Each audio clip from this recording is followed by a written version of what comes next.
पार उतारने वाली है। अनादि अनंत काल से हमारी आत्मा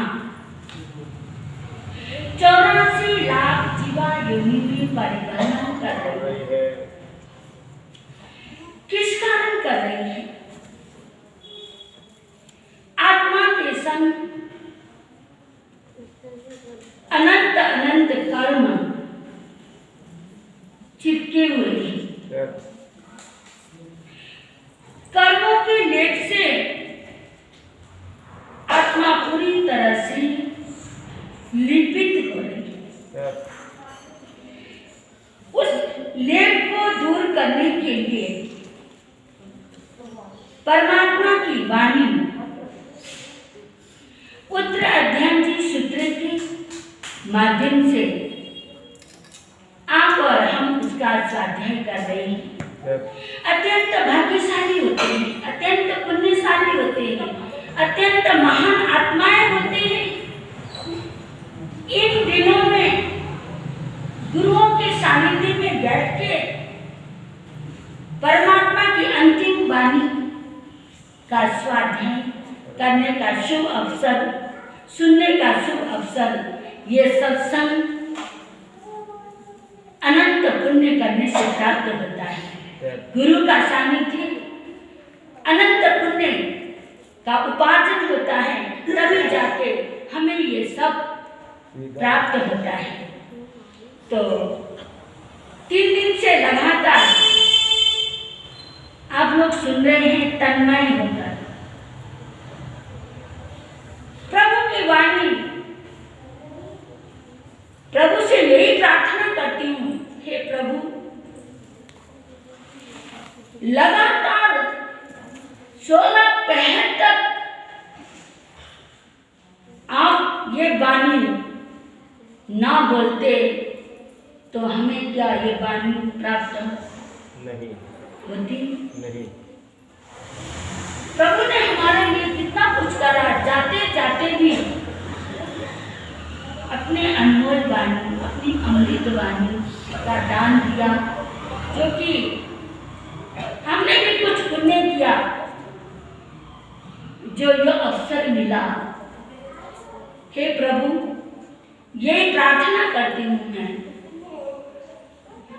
जब तक मोक्ष न हो आपकी ये वाणी ऐसे ही सुनने का और सुनाने का मुझे अवसर मिले। मैं परमात्मा से यही प्रार्थना करती हूँ और आप लोग भी यही प्रार्थना कीजिए, परमात्मा की वाणी हमें जन्म जन्म प्राप्त हो, जब तक मोक्ष ना मिले।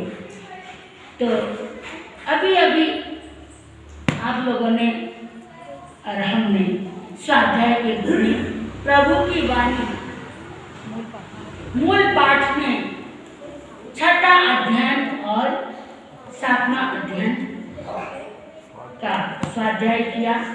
आइए 6ठे अध्ययन में प्रभु ने क्या बोला? एक एक अध्ययन अनमोल है, जीवन में उतारने वाले हैं। बच्चों, स्वर्णी मचाना सुनना चाहिए ना आपको भी, है ना? गुरु जी क्या बोल रहे हैं सुनना नहीं चाहिए आपको? बाप जी क्या कह रहे हैं ना, ध्यान से सुनना। देखो ये बच्ची कितने अच्छे से बैठी है ना, कितना सुंदर दुपट्टा ओढ़ा हुआ उसने। प्रभु ने 5 अध्ययन तक आप लोगों ने सुना। 6ठा अध्ययन का नाम है, क्या नाम है 6ठा अध्ययन का? शुल्लक निग्रंथ।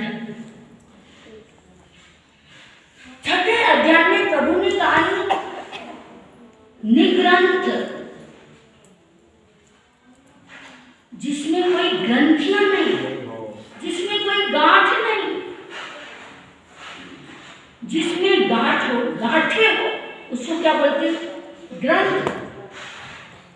गांठे बांधते हैं, उसको ग्रंथ बोलते हैं। और गांठी ना हो उसको क्या बोलते हैं? निग्रंथ। बहुत रहस्यात्मक अध्ययन है। यह 36 के 36 अध्ययन इसकी व्याख्या आती है, पढ़ती हूँ तो कितने बार करंट आता है और कितने बार आंखों में पानी आता है। प्रभु ने निग्रंथ बोला। क्यों बोला आपने निग्रंथ? जब तक हम ग्रंथ रहित, गांठे रहित नहीं होंगे, हमारे भीतर सरलता नहीं आएगी, मैत्री नहीं आएगी, करुणा नहीं आएगी और गांठे लेते चलते रहेंगे। किसी चीज में गांठ लगाना है तो दोनों हाथ की जरूरत पड़ती है। एक हाथ से थोड़ी गांठ लगा सकते हो आप, है ना? आप लोग चोल पट्टा पहनते हो तो भी गांठ लगानी पड़ती है। जैसे गांठे लगाते हैं तो दोनों हाथ की जरूरत पड़ती है, तो गांठ को खोलना होता है तो क्या करना होता है? दोनों हाथों की जरूरत है। क्या एक हाथ से गांठ खुल जाता है? नहीं, है ना? तो उस गांठ को खोलने के लिए दोनों हाथों की जरूरत पड़ती है। जैसे लगाने के लिए दोनों हाथों से उसको कस के गांठें लगाई जाती है, ऐसे ही गांठ को खोलने के लिए भी दोनों हाथ की जरूरत पड़ती है। जैसे राग और द्वेष से हमारे गांठें बन जाते हैं, हमारे भीतर गांठें लग जाती हैं। इतने गांठें इकट्ठे करे गए भीतर, गांठ पे गांठ, गांठ पे गांठ, गांठ पे गांठ बांधते जाते हैं, तो क्या होता है? उससे अंदर ग्रंथियां, इतनी गांठें पैदा हो गई, तो उन गांठों को खोलेंगे किससे? जैसे बाहर के वस्तुओं को हम गांठ लगाते हैं तो हाथ से खोलते हैं और हाथ से लगाते हैं, तो अंदर जो गांठें हैं, राग द्वेष से हमने गांठें पैदा कर दिए भीतर, तो उसको खोलेंगे कैसे? उसको हम कैसे खोलेंगे बताओ? आप बता सकते? उन गांठों को कैसे खोलेंगे? नहीं मालूम? शास्त्रों का स्वाध्याय, ज्ञान के माध्यम से, क्रिया के माध्यम से। ज्ञान नहीं, आचरण नहीं, तो गांठें खुल जाएंगी हमारी? नहीं। तो भीतर के गांठे खोलने के लिए प्रभु ने ये 6वें अध्याय में बोला है, क्षुल्लक अध्याय। क्षुल्लक ये बोला है, क्षुल्लक का मतलब होता है छोटा। क्षुल्लक का मतलब होता है छोटा। आपने सुना होगा दिगंबर परंपरा में पहले ब्रह्मचारी होता है, मुनि बनने से पहले ब्रह्मचारी होने के बाद क्षुल्लक। क्षुल्लक क्या? क्षुल्लक जो वस्त्र पहनता है, एक तो चादर ओढ़ते हैं और एक लंगोट, है ना? क्षुल्लक। क्षुल्लक के बाद उसको एल्लक बनाते हैं, उसके मात्र एक लंगोट होता है। उसके बाद मुनि बनते हैं। तो ये 6वां अध्याय स्वाध्याय करने से ऐसा महसूस होता है, आप लोग पूरा उसमें अध्ययन करो तो ऐसा लगता है कि भगवान महावीर स्वामी निग्रंथ का उल्लेख करा। उन्होंने इसलिए करा क्योंकि जब तक वस्त्र पहनते, चोल पट्टा वगैरह पहनते, तभी तो गांठें लगाते हैं। तो शायद प्रभु ने इसलिए चोल पट्टा भी ना पहना, क्योंकि बाहर का गांठ लगाते लगाते भीतर भी हमारे अंदर गांठें पैदा हो जाए। कहते हैं ना, बाहर का आचरण भीतर भी छूता है ना? बाहर की चीजें हमें भीतर भी उसका प्रभाव पड़ सकता है। तो प्रभु ने कहा है कि हम जो गांठें बना के रखते हैं, राग द्वेष हमारे भीतर पनपता जाता है, तो हमारा कल्याण नहीं होने वाला, कल्याण कभी नहीं होगा। तो 6वें अध्याय में प्रभु ने कहा है निग्रंथ बनो। गृहस्थियों के लिए भी बोला है, साधुओं के लिए तो है ही। ग्रंथियां मत रखो, भीतर ग्रंथियां मत रखो। बांसुड़ा वाले आप मानते हो क्या कहना? क्योंकि बेचारे देखो अपने सोमन लाल जी कहते हम तो मानते नहीं, है ना? आप लोग तो कहते नहीं, हमारे भीतर ग्रंथियां है ही नहीं, है ना? ऐसे बोल देते हो आप, तो हमारे भीतर ग्रंथियां है नहीं। इतने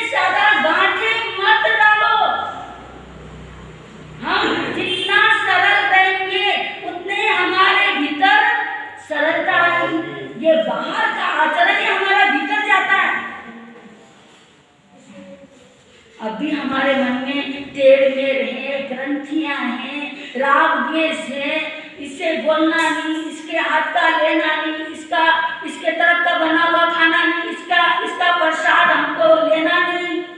ये ग्रंथियां नहीं है तो और क्या है? इसके तरफ से खाना होगा तो हम खाना ही नहीं जाएंगे अरिहंत भवन में। ये गांठे नहीं है तो और क्या बताओ हम? इससे तुम्हारा कल्याण होने वाला नहीं है, इससे कभी कल्याण नहीं होगा। बातचोड़ा निवासी इस बात का ध्यान रखना। भगवान ने क्यों बोला हमें? उन्होंने 16 पहर तक लगातार वो बोलते गए। कितना उन्होंने हमें देन दिया, उनकी देन को हम कभी उनके ऋण से मुक्त हो सकते हैं? हमारे को गुरु, हमारे को परमात्मा, हम उनका ही नहीं सुनते। कितना उन्होंने क्यों हमें ये शास्त्र दिया, क्यों उन्होंने ये संदेश दिया, क्यों ये अंतिम वाणी सुनाई?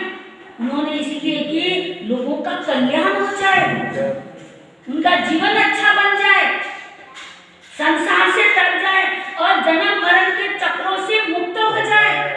अनादि अनंत जो दुख में पड़े हुए हैं, दुखों से मुक्त करने के लिए प्रभु ने ये हमें संदेश दिया है।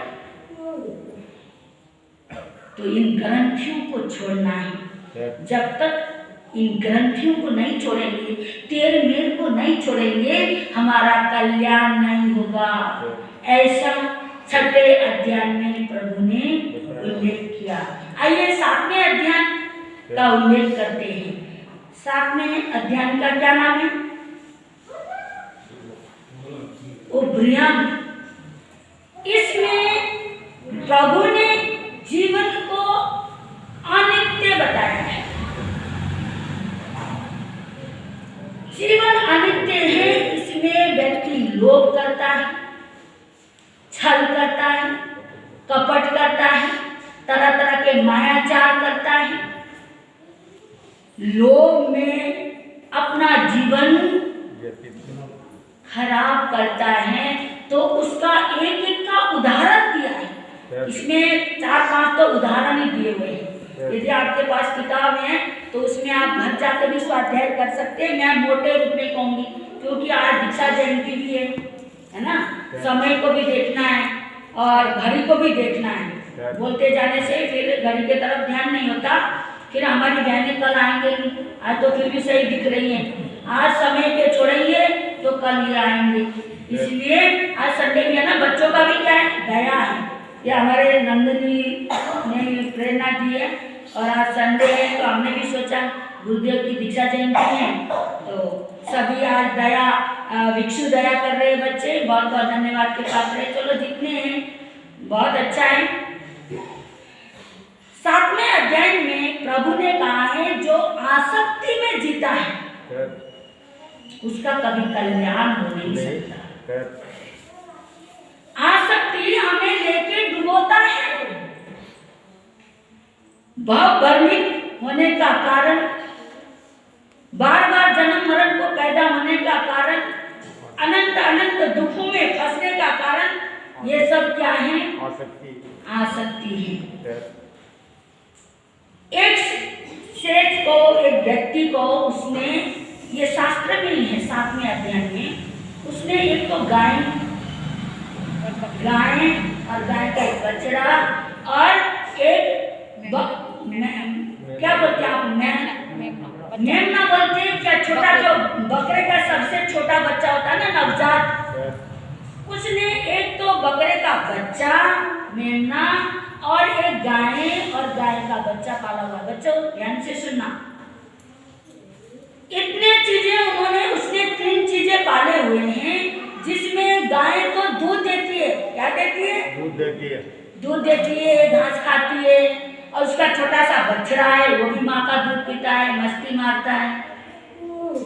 और जो मेमना का बच्चा है, मतलब मेमना सॉरी, जो बकरी का जो बच्चा है मेमना, उसको दूध पिलाता है, जो मालिक खाना खाता है वो सब चीजें उसको देता है। कभी वो काजू खाता है तो काजू भी देता है, बादाम भी देता है, अन्य कोई मिष्टान जो खुद खाता है उसको देता है, पर गाय के बछड़े को नहीं देता। वो भी नवजात शिशु है, वो भी नवजात शिशु है, न गाय को भी वही घास देता है रुकी सुखी। वो गाय का बछड़ा सोचता है कि ये इसको तो इतनी अच्छी अच्छी चीजें खिलाता है मेमने को, और न मुझे न मेरी माँ को कुछ नहीं, तो खाली कुछ हमें पूछता ही नहीं। तो और मेरी माँ कितनी अच्छी है, मुझे भी दूध पिलाती है और मालिक को भी दूध देती है, और इसका गोबर भी सबको काम, सब चीज में काम आता है, आग जलाने में, खेत में उपयोग में, हर चीज में उपयोग में काम आता है। और इस मेमने को प्यार करने का, हमें ना करने का कारण क्या है? एक दिन अपने माँ के पास जाके, उसके कान में जाके उस गाय की बच्ची जो है वो पूछती है, माँ क्या करें? हम दोनों को ये मालिक पूछता नहीं, पर इसको कितना प्यार करता है ये मालिक। तो गाय कहती है, बेटा चिंता मत कर, उस दिन ऐसा आएगा। जो रूखा सूखा खाता है ना, उसको किसी चीज का भय नहीं होता, और इसको अच्छे से खिला रहा है तो देखना एक दिन ऐसा आएगा, मालिक क्या करेगा। एक दिन ऐसा आता है, उसके घर पाहुना, मतलब आप क्या बोलते हैं, मेहमान, शास्त्र की भाषा में पाहुना लिखा हुआ है। तो पाहुना आता है, मतलब उसके मेहमान आते हैं मेहमानगिरी के लिए, मेहमानगिरी करने के लिए। वो मालिक उस जो मेमना है थोड़ा बड़ा हो गया, अच्छा हो गया, तो उसको वो मालिक उसके बच्चे पकड़ के घिसड़ के लाते हैं, और कोई कान पकड़ रहा, कोई उसके टांगे हाथ पकड़ रहे, और उसको क्या कर देता है, उसको मार के, उसको मतलब मेहमानगिरी के लिए, खुशी के लिए वो भोजन में प्रयोग में लाता है। जब उसको घिसड़ के लेके आता, वो सारा, वो गाय की बच्ची जो है वो सब कुछ ध्यान से देखती है, लेके आ रहे वो मतलब मैं कर रहा, चिल्ला रहा है, वो सारा दृश्य, और उसको मारते समय देखते तो गाय की जो बच्ची है वो एकदम घबरा जाती है, आंखें बंद करती है, देखा नहीं जाता उससे, आंखें बंद करती है, और उसकी आंखों में से पानी आने लग जाता है। जाके अपने माँ के पास जाके कहती है, माँ ये क्या हो गया। बहुत दुबक सी जाती है, डर सी जाती है, कांप जाती है। तो माँ गाय जो है वो कहती है, बेटा तुझे घबराने की जरूरत नहीं, हमने रूखा सूखा खाया, हमें कोई आसक्ति नहीं आई हमारे अंदर कोई भाव ऐसे नहीं आए, हम संतोष में जीते हैं, इसलिए तू चिंता मत कर। इसने खाए, इन लोगों ने खाए हैं, मेहमान ने खाए, परिवार ने खाए, इसको खाया, अगले जन्म में ये खाएंगे, इस जन्म में इन्होंने खा लिया है तो अगले जन्म में इसकी बारी है, इसका नंबर है। जितने भी ये आप देखते ना, बकरे हैं, भेड़ है ना, ये जितने भी ये जानवर देखते ना जो खाते लोग, ये कुछ पशु खाद्यान्न पशु मानते हैं ये लोग, जिनको खाते हैं ये लोग पहले पता कौन होते हैं, मालूम है आप लोगों को? ये लोग पहले परमाधर्मी देव होते हैं। परमाधर्मी देवों का क्या काम है? नारकियों को मारना, सजा देना, दुख देना, और हजारों वर्ष नरक में इनका काम ही यही होता है, खाली मारना। पहले जन्म तुमने ये करा इसलिए तुम्हारा ये फल है। उनको उन्हीं का मांस काट काट के उन्हीं को खिलाना, उन्हीं का जो शराब पीते हैं, जो मतलब परिस्त्री गमन करते हैं, जो बुराचारी होते हैं, बुरे काम करते हैं, उनको सजा देने का काम उनका होता है। तो वहाँ सजा देके उनकी जो उम्र पूरी होती है तो ये पशु जोनी में आते हैं। पशु जोनी में आके देखो ये मुर्गे जितने भी हैं इनकी उम्र कितनी, सोचो ना आप।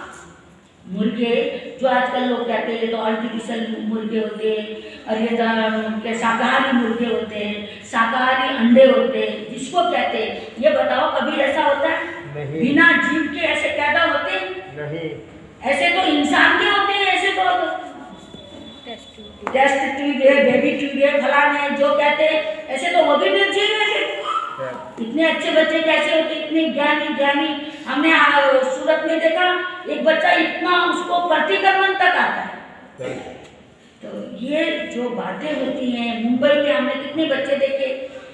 तो ये तो लोगों ने खाने के बहाने बनाए हुए, बहाने के कारण ये सब उन्होंने व्यवस्थाएं करी हुई है। तो वो जितने भी परमाधर्मी देव होते हैं, नाम तो देव है उनका, पर वो बहुत बुरे काम करते हैं, बुरे कर्म करते हैं। उनको सजा देने का ही काम होता है। तो वहां से उनकी आयु पूर्ण होती है तो वो आके क्या बनते हैं, परम को ये मुर्गे हैं, बकरे हैं, भेड़ हैं, जितने भी बलि में देते लोग, इनकी उम्र बहुत कम होती है। तो ऐसे जोनियों में ये जन्म लेते हैं। तो ये पहले आपको ये बताइए मैंने कि कभी भी इंसान को आसक्ति में जीना नहीं चाहिए।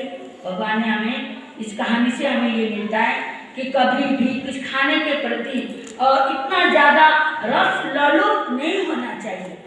और मेहमानगिरी के लिए भी ऐसे पापाचारी कोई भी काम नहीं करना चाहिए।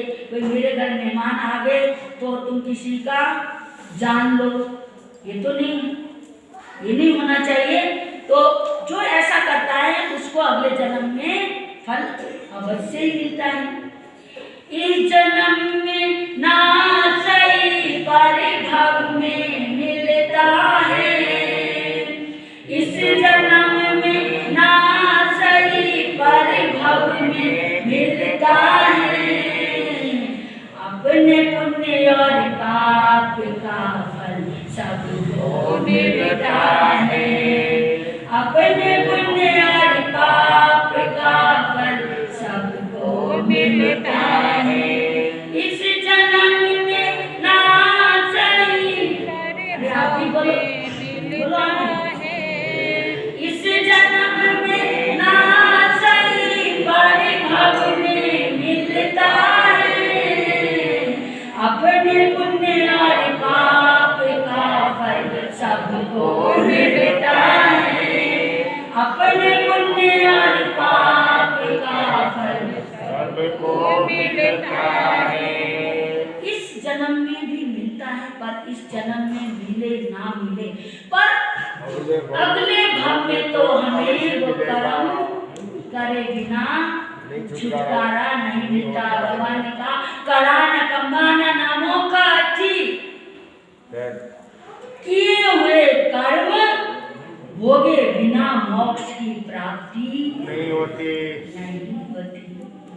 तो कभी भी आसक्ति में आके हमें किसी की जान लेना नहीं चाहिए, ऐसा पाप करना नहीं चाहिए। इसे 7वें अध्याय में एक और उदाहरण दिया है। एक भिखारी होता है, तो उसको ना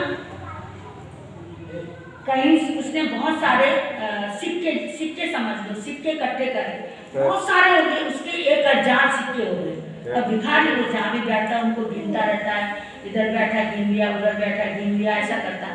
एक जगह बैठ के वो गिनने लग गया तो उसके 999 सिक्के रह गए, एक सिक्का कहाँ छूट गया, ध्यान नहीं रहा। अब सोचता है कि मेरा तो एक सिक्का छूट गया कहीं, एक वाइस के पीछे, वो कहीं खेत में, मतलब उसको रास्ते में एक साइड में उसको वहीं एक मतलब जमीन पर खुदाई करके वहाँ उसको छुपा के आगे उसको ढूंढने के लिए निकल जाता है। और जहाँ जहाँ बैठा, जहाँ जहाँ उसने गिना, सब जगह गया, पर उसको कहीं नहीं मिला। फिर वापस आके जब वो निकालने की सोचता है तो पहले ही कोई मतलब चोर दूर से देख रहा था कि ये आदमी क्या करता है, तो उसको वहाँ से निकलने के बाद वो चोर वहाँ से निकाल के ले जाता है।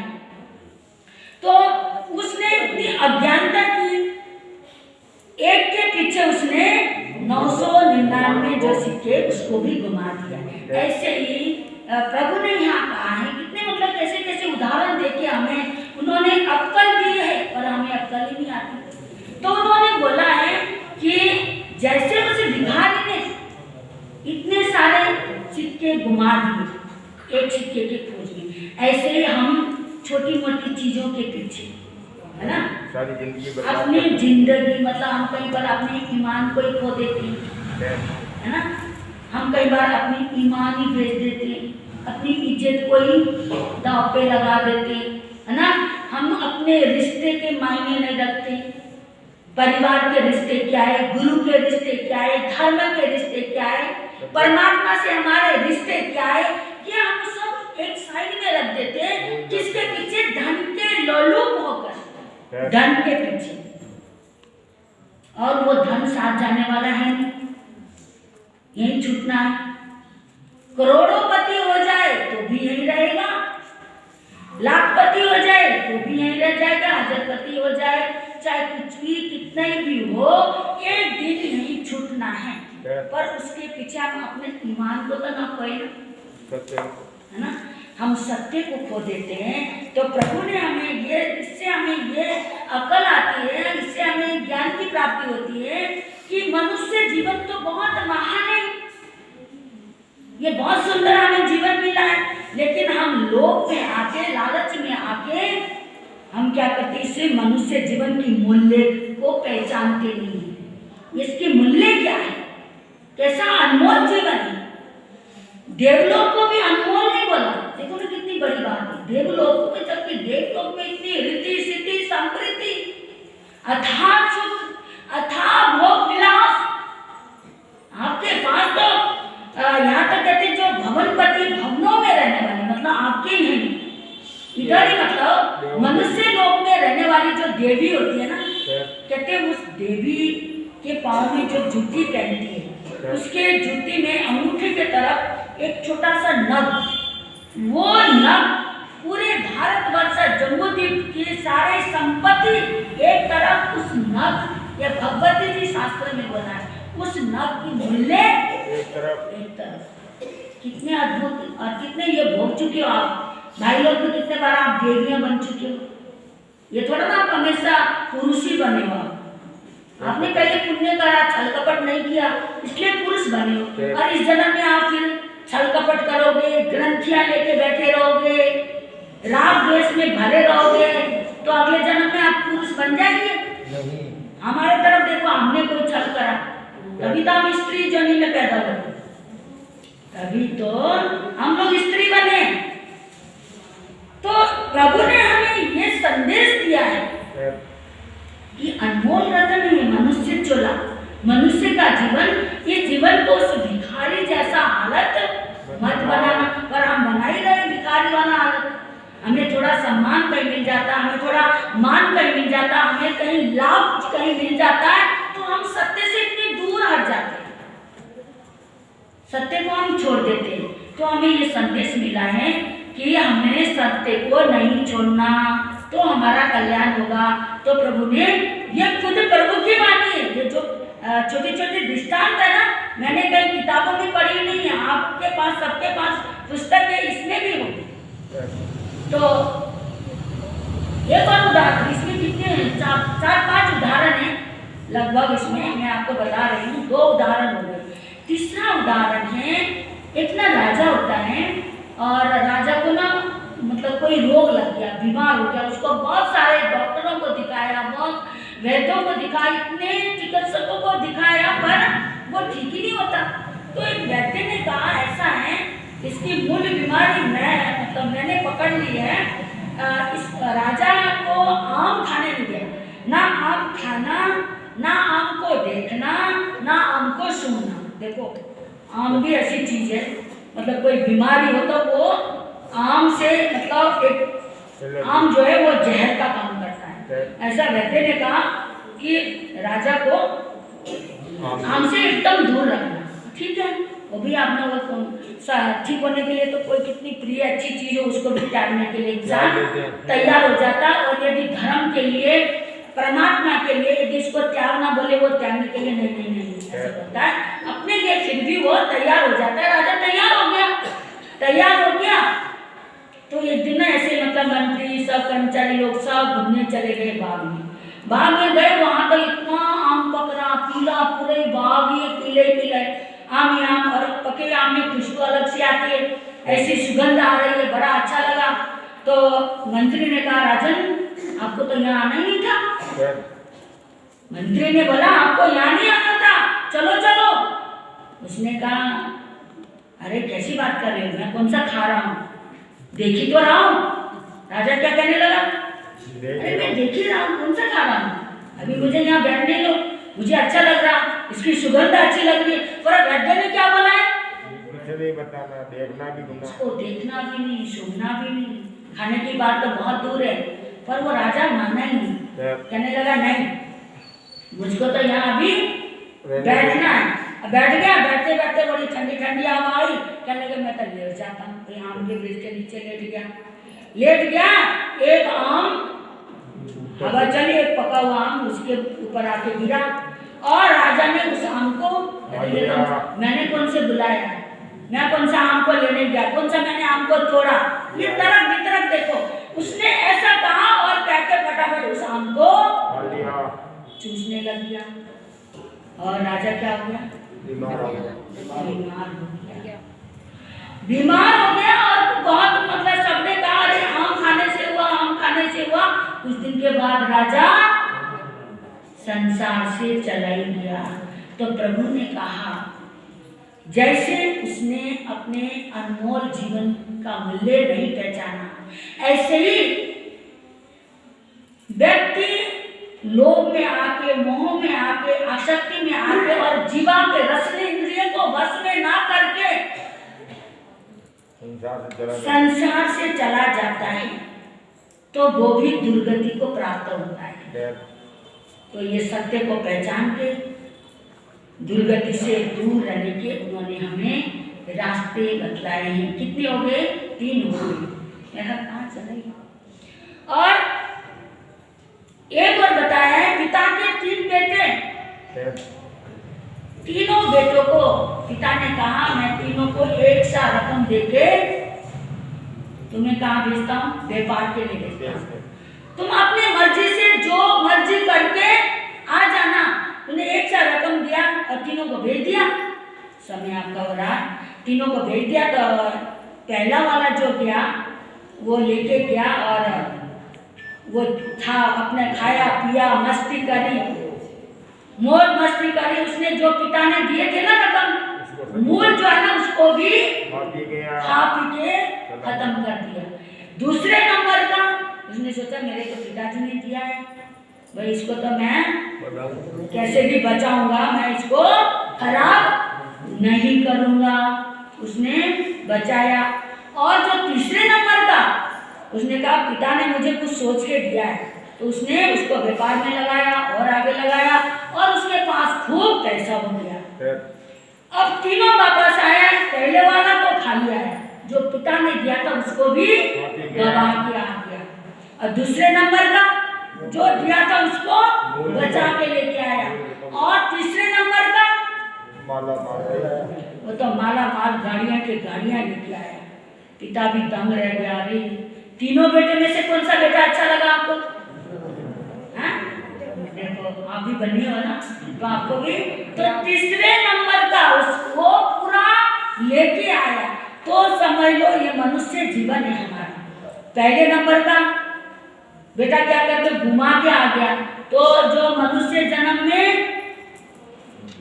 जन्म जो था वही उसी में रहा।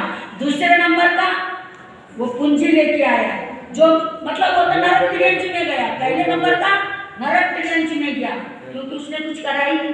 दूसरे नंबर का बचाया नहीं, सॉरी, उसने जो पिता ने दिया वही का वही, वो मनुष्य का मनुष्य ही बन गया।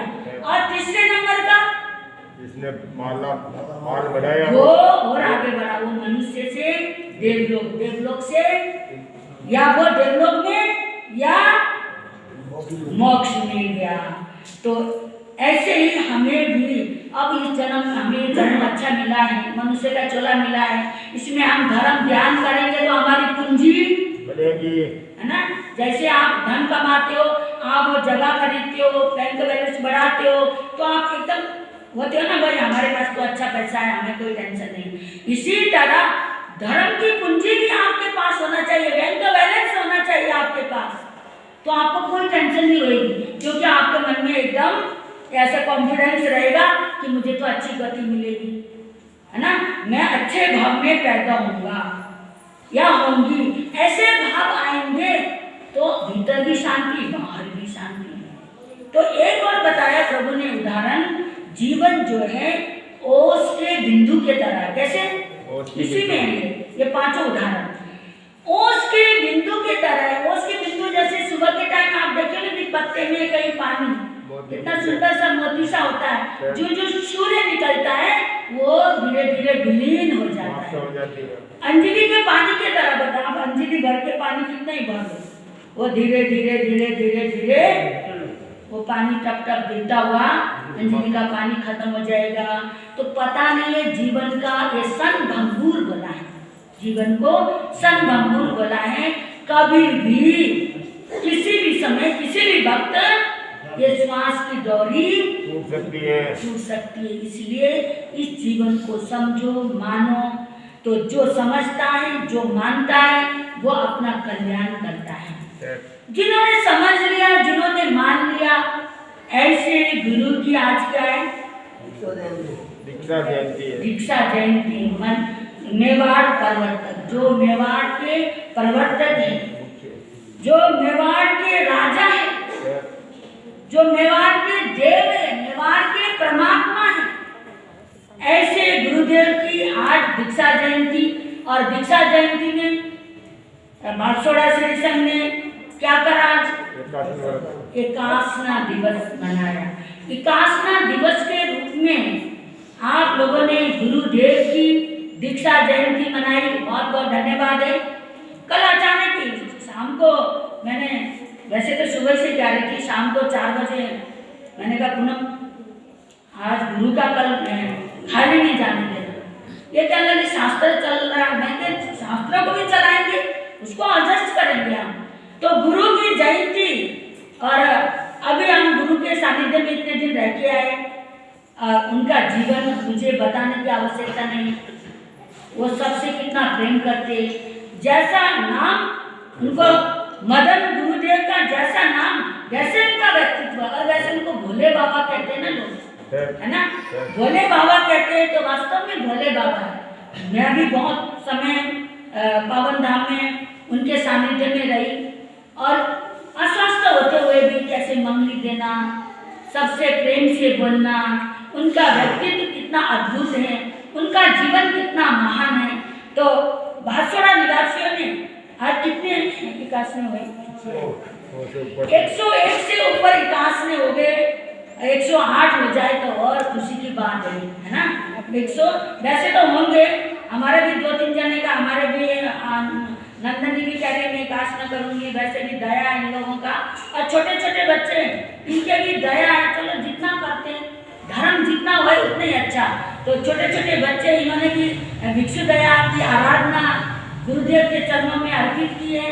और हमारे युवती मंडल, महिला मंडल, कन्या मंडल और हमारे श्री संघ युवा मंडल, सबके कितने सामूहिक विकास में गुरु के चरणों में दीक्षा जयंती के उपलक्ष्य में बहुत बहुत धन्यवाद के पात्र हैं। ऐसे अद्भुत व्यक्तित्व के धनी श्री मदन गुरुदेव, उनके बारे में मैं क्या बोलूं, महसूस कर सकती हूँ, भीतर महसूस कर सकती हूँ। उनका मुझे बहुत सानिध्य मिला, उनका बहुत सहयोग मिला, उनकी आत्मीयता, उनका वात्सल्य, उनके बारे में बोलना तो समुद्र से पानी निकालना जैसा है। समुद्र से गिलास में पानी निकालते जाओ, निकालते जाओ, निकालते जाओ, समुद्र खाली नहीं हो सकता। ऐसे ही मेवाड़ प्रवर्तक पूज्य गुरुदेव श्री मदन मुनि जी महाराज साहब, उनका जीवन महान जीवन है। मैं तो परमात्मा से यही प्रार्थना करती हूँ, गुरुदेव स्वस्थ रहे और उनकी आयु और लंबी रहे, उनका छत्र छाया हमेशा हमारे संग रहे, और उनका जो वात्सल्य है, उनका जो प्रेम है, वो हमारे संग बना रहे। ऐसे पूज्य गुरुदेव के चरणों में दीक्षा जयंती के उपलक्ष्य में कोटि कोटि बारंबार वंदन नमस्कार करती हूँ, क्योंकि समय देखना है। इन्हीं शब्दों के साथ कान वाले खड़े हो जाओ जल्दी।